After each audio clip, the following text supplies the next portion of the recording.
to the channel, everybody. And if you're new here, hello, thanks for watching. If you like what you see, please like, comment, subscribe, do all those good things. This is Motor Mike Media, and as always, I'm Motor Mike, and today we're actually here with my dad's Jeep Cherokee XJ, and he actually got a little bit of a lift. It's kind of nice to see these Jeeps with just a slight lift to them.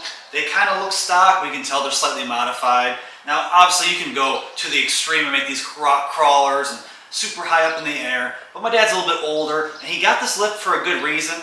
He wants to still be able to get in and out of his vehicle. He is older, but the tires he has, these General Grabber AT2s, a great off-road tire. They're just a little bit big for the stock suspension.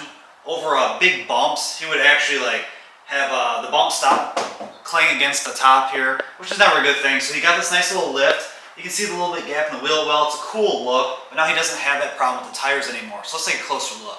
So looking at the front, you can see that the lift is prominent now. This is actually a crown suspension lift. It's basically a 1 3/4 inch lift, so almost a 2-inch lift. We can see the gap between the tire and the wheel well. You can see the suspension components under here. And it's a cool look, actually. You can see it in the back. Now the back, you can see there's a little bit more of a gap. That's just how the Jeeps are. But these tires, the General Grabber AT2s, great off-road tire, and they sound good on the road too. You're not getting all that extra drag that you get from a lot of off-road or alternate tires like that. And it looks good with these rims. So it's cool to see that my dad got this little suspension lift, but the original reason he actually took it to get looked at was the rear differential. If you guys remember, I made a video about the little bit of problems this vehicle had. He actually took it in for the rear diff. It is a rear main seal that's bad. We need a new gasket to fix it, and after we get the new gasket, it'll stop leaking. Right now it's topped off. It's still leaking. We'll take a quick look underneath, and then we'll take it for a drive and see how that suspension handles on the road. So you can see the rear diff from underneath. Yes, it's still leaking. We have to get that seal. But when you top it off, there's no more sounds coming from it. It drives fine. So at least it wasn't something too major to worry about.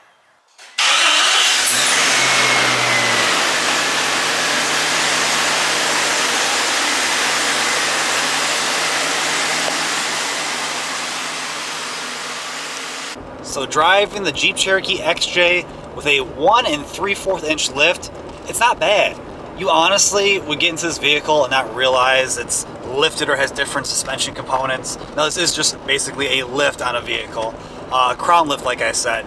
But other than a little bit of notice when I move around a body roll, just a slight bit, you would never know the difference. It's still smooth, very comfortable. The tires, the Grabbers, AT2s, they're a great tire. Nice cushion. Anytime you have a big beefy tire, it absorbs some of the road. But the Cherokees in general, they drive better than people expect. Unibody construction, solid axles, front and rear end. But it's awesome. This lift is now better. When I hit a large bump, you don't experience the tire hitting the bump stop, or suspension hitting the bump stop, I should say.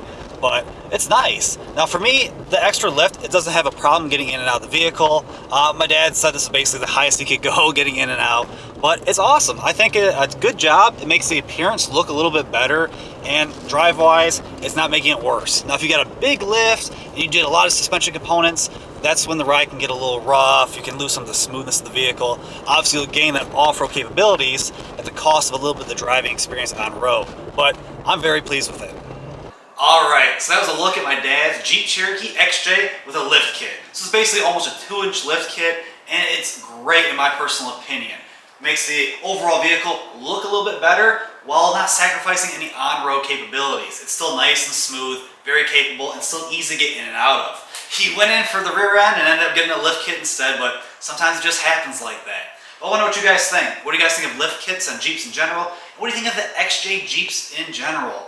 Do you like them? Do you wish Jeep would have kind of carried on some of these old school tropes into the newest generation of Cherokee? Please let me know in the comments below. And if you haven't already and you want to, please check out my channel. I keep trying to give you guys more and more content about cars, trucks, crossovers, and SUVs, combustion engines, just like this, and EVs, a little of everything. But please, like, comment, subscribe, hit the notification bell. That way you guys can stay up to date with the latest and greatest from my channel. And as always, I truly, truly appreciate you guys for watching, and I'll see y'all in the next one.